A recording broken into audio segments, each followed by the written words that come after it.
What's happening, YouTube Floater fans? It's Brad here. I'm going to do a quick tutorial for you today. Had somebody request that from one of my floater covers, from my cover of the song Endless One, first track off of Angels in the Flesh, Devils in the Bone. So this tutorial goes out to my man Xander. Now Xander's got some familiarity with the guitar already, so we're just going to talk about arrangements and structure today. Anybody else watching that wants to learn how to play the song, if you need a little more in-depth tutorial on how to fret the chords and whatnot, please feel free to leave a comment and reach out, and I'll do what I can to help. So with that said, we'll just kind of jump right into it. First things first, Xander, I'm in standard tuning. Obviously, the vast majority of the time, the guys play tuned a half step down. So if you take what you learn here and you're in standard tuning and you're trying to play along with a track, it won't sync up. You're gonna have to flatten your notes. But if you're just jamming, it's just a personal preference of, tuned to half step down or standard tuning. For me, it's really just for vocal range. Not going to do a ton of singing today because I'm kind of getting over some crud. Wasn't COVID, I promise. My brain swab proved that fact. It'll be nice when this is over, huh? But regardless, it's all about personal preference and vocal range. So with that said, in my comments to you back and forth, I did say that the song was fairly easy to learn, and it's because it's only comprised of 5 chords.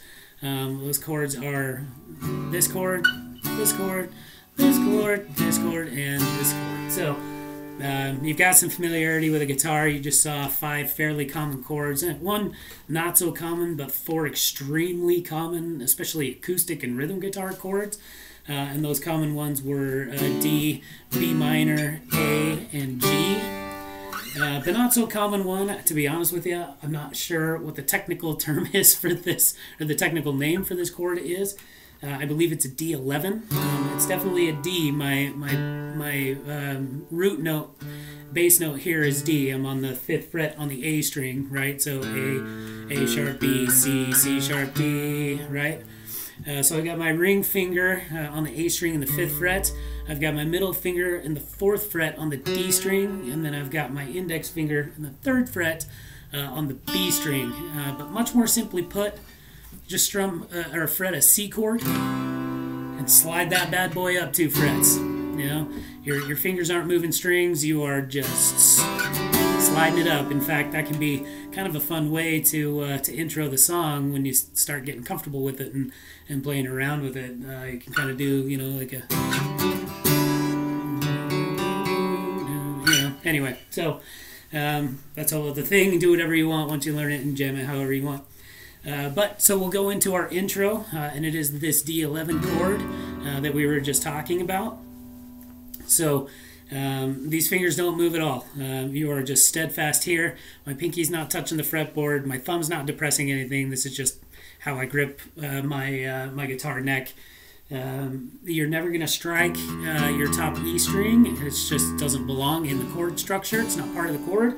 But every other string will be picked. So.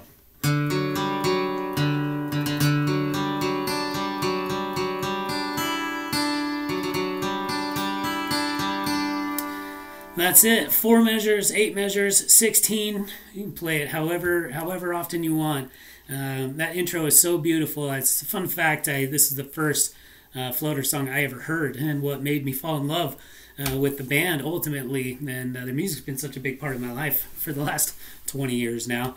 But it was that intro that I just was like, who is this? It's amazing, So a ton of fun. Now I'm going to trust that you're familiar enough with the song that you can discern that picking pattern just by ear. If that becomes too difficult for you to do, let me know, and I'll give you a quick little tutorial on how to do the intro. But I'm confident as a floater fan and somebody who already has some familiarity with the guitar that you'll be able to pick that out. So once we come to the end of our intro, we just go to D.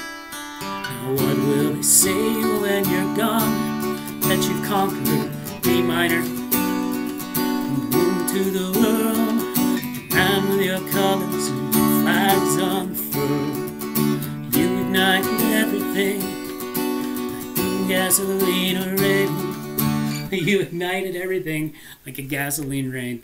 What a genius.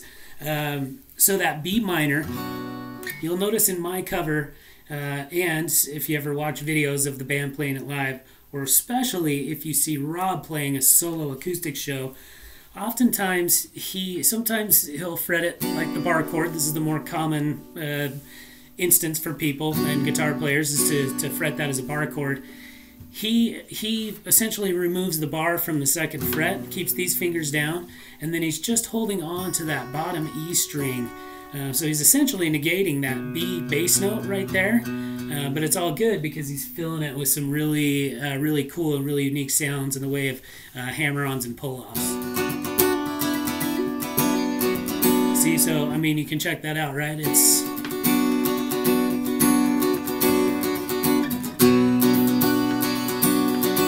the same chord, same sound. You're just missing a couple of a note. In fact, when you're playing this more open chord, B minor, you're not striking the top E or A. It's just the bottom four. Gasoline or baby, right? And then when he goes into well, they say you were insane, he just drops down to an A major. Say you're insane to G. While your life is great. Yeah. It just does that over and over again. And when it comes into, you know, and the days go by, right? That's just A and G.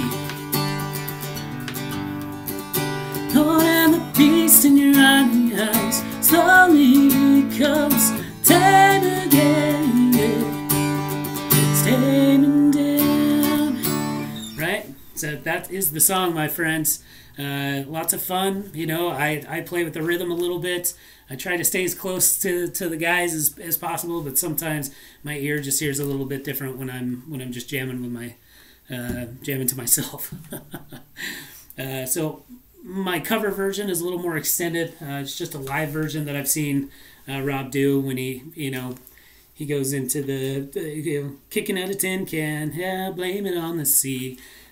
That's just awesome, but we're not adding any chords or anything like that. Just using those same 5 chords to play this beautiful song. So anyway, I hope that was helpful. I hope that you can put that together pretty quickly and start playing the song and having lots of fun with it, because that's the gift that these guys share with us, and it's just so much fun to do. So anyway, thanks for listening. I talk a lot, I know. I'm sorry about that. Just want to be thorough. If you need any further instruction, please let me know. Otherwise, happy jamming and have a good day.